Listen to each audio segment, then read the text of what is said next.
So it's a good little tip you guys should see. As we see FoRePLayy pick up a wonderful headshot before they will FoRePLayy.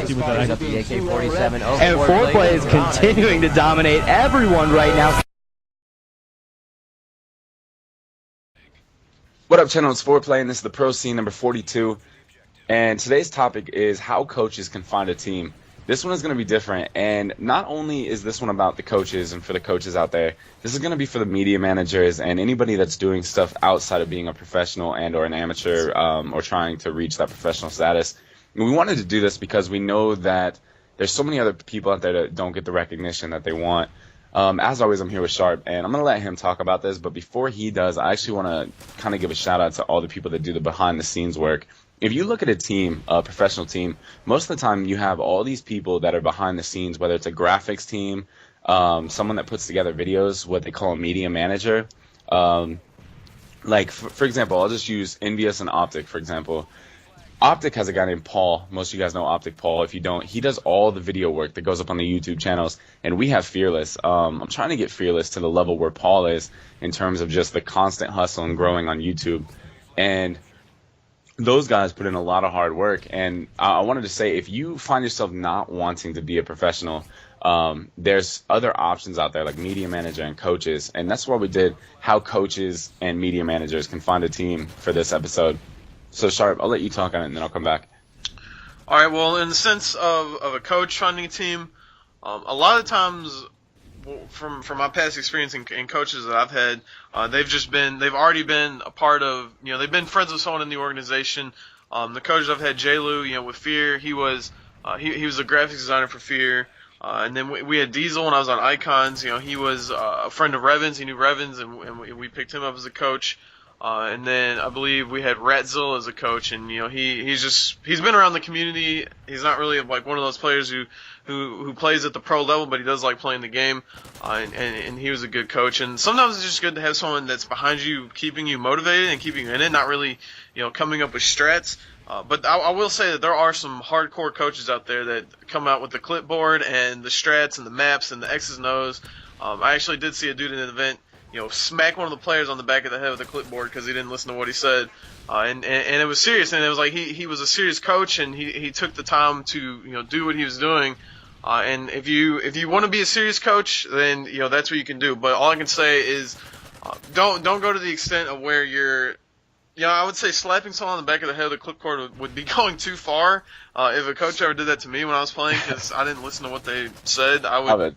Yo, man. I would turn around and tell him to chill and be like, all right, dude, I'm the player. You can help me with call-outs. You can, try to spot stuff or, give me little reminders on what to do. But, don't be slapping me with a clipboard. Yeah, it's kind of outrageous. Another thing, a lot of people are like, what do coaches do? Like, what's the point of having a coach? And this is where, in Halo, for example, let's use this. They're a lot more prevalent in Halo because you need those coaches because of the fact that like they like sit weapons. there with the weapon respawn. Yeah, like weapons come up. So like let's say you want to get to snipe. A sniper will come up at 45, and that coach will say, snipes up in 8 seconds.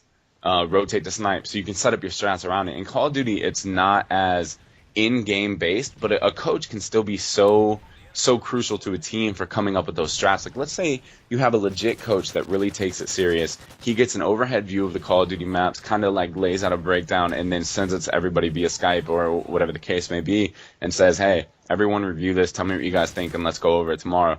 And that's when you start to take on something that no team is really doing yet, and that's taking Call of Duty to that next level of being serious. Because having a coach, you need to use it for your benefits, like having, obviously, media managers and stuff. That they do the YouTube side of things, and that's something that they enjoy.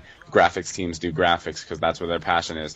Video editors edit videos because that's their talent, and sometimes they try to play. Most of the time, these coaches are players that couldn't necessarily hang with the pros or even hang with the amount of time that you need to put in to be a professional, and they fall off and they want to be coaches. In fact, I know that Stainville's talked about wanting to coach once he retires, and I know that Hastro has coached because I think for Hastro, the game kind of caught up with him, and he couldn't compete at the highest level anymore. I think that he just thought coaching would be easier and he could stay relevant, so,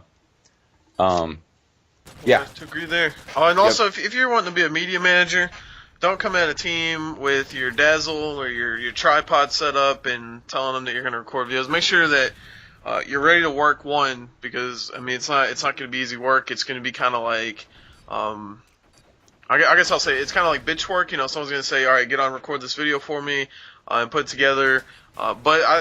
It is a lot of work, but you know, if it's something that you want to do, you want to be part of an organization, then it is, you know, something that you can do to do that. As always, this is FoRePLayy from Team Envious and the FoRePLayy gang. This is Sharp at Team Fear and the Mullen Nation. Peace. Peace. I hope that you guys enjoyed that last episode of the Pro Scene. If you guys want, go back and check out the last Pro Scene in case you guys missed it. Also, if you're interested, go back in time and check out where Pro Scene all began with episode 1. That'll be on the upper right. Last episode on the left. As always, peace.